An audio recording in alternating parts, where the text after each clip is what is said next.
여러분 안녕하십니까? 포항 MBC 5시 뉴스입니다. 포항에서 열흘째 아침 최저기온이 25도 이하로 내려가지 않는 열대야 현상이 나타났습니다. 기상청에 따르면 오늘 아침 최저기온은 포항 26.9도, 울진 26.8도를 기록하는 등 경북 동해안 대부분 지역에서 열대야 현상이 나타났습니다. 포항은 지난 21일 이후 열흘째, 울진은 어제에 이어 이틀 연속, 울릉도에서도 지난 28일 이후 사흘째 열대야 현상이 나타났습니다. 경주시는 오늘 시청 대회의실에서 민선 7기 출범 1년을 맞아 공약 추진 상황 보고회를 개최합니다. 오늘 보고회에선 6대 분야 118개 공약 사업 중 정상 추진 중인 87건과 부진한 20개 사업에 대해 발표했습니다. 경주시는 임기 내 완료될 수 있는 공약은 예산 확보와 철저한 행정 절차를 준비하고 중장기적 공약은 국가 계획 반영과 국비 예산 확보에 주력하기로 했습니다. 포항시 배터리 리사이클 특구 지정에 이어 배터리 산업 선도도시 포항 비전 선포식이 오늘 포항시청 대회의실에서 열렸습니다.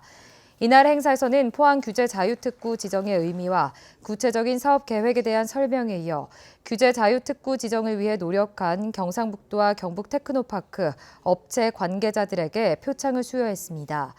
이번에 특구로 지정된 영일만 1사단과 블루벨리 산단 두 지역은 앞으로 4년간 7개의 실증 특례와 1개의 메뉴판식 규제 특례가 적용되고 사업에 참여하는 6개 특구 사업자는 각종 재정 지원과 세금 감면 등의 지원을 받게 됩니다.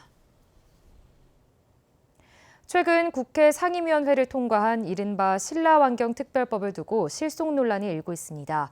경주의 8대 핵심 사업을 분명히 이행하도록 한 의미가 있는 법안이라는 의견과 함께 특별 회계 조항이 빠진 미흡한 법안이라는 지적이 나오고 있습니다. 보도에 김철승 기자입니다. 신라환경복원 8대 사업 가운데 하나인 월정교 510억 원이 투입돼 다리가 복원되고 주변 주차장이 정비됐습니다. 그러나 나머지 7개의 사업은 아직도 추진 중입니다. 오는 2025년까지 9,450억 원이 투입될 예정인데 올해까지 확보한 예산은 38%입니다. 이 사업을 지속적으로 추진할 수 있는 신라환경특별법이 국회 문화체육관광위원회를 통과했습니다. 가장 의미 있는 조항은 수정안 8조로 환경보건사업 추진을 의무화하고 8개 사업을 나열했습니다. 지금까지는 정권이 바뀔 때마다 사업이 좀 불투명했는데 이 법안이 통과됨으로써 앞으로 사업을 안정적으로 수행할 수 있게 됐습니다.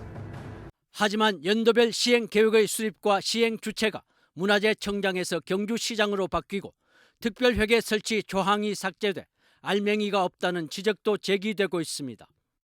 특별법의 가장 핵심적인 부분은 예산 부분입니다.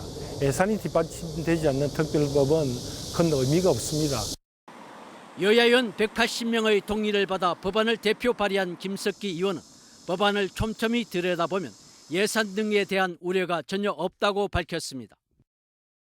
예산을 안정적으로 지원해야 되는 그런 내용이 다 포함되어 있습니다.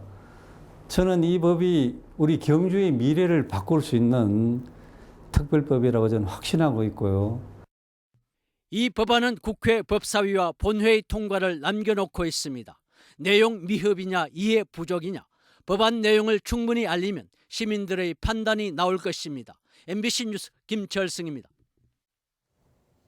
경주 보문관광단지에 450실 규모의 호텔이 새로 들어서고 기존의 현대호텔과 콩코드 호텔은 리모델링 공사에 들어가 관광단지 활성화가 기대됩니다. 경주 신라 골프장 입구에 들어서는 호텔 K는 450실 규모로 2021년 상반기 준공 예정이며 경주 현대호텔은 지난 6월부터 전면 리모델링 공사에 들어가 내년 봄 개장을 목표로 공사가 진행 중입니다. 2016년 폐업한 콩코드 호텔은 신규 사업자가 600억 원을 투입해 전면 리모델링 후 내년 10월부터 새롭게 손님을 맞을 예정입니다. 이상으로 포항 MBC 5시 뉴스를 마칩니다. 여러분 고맙습니다.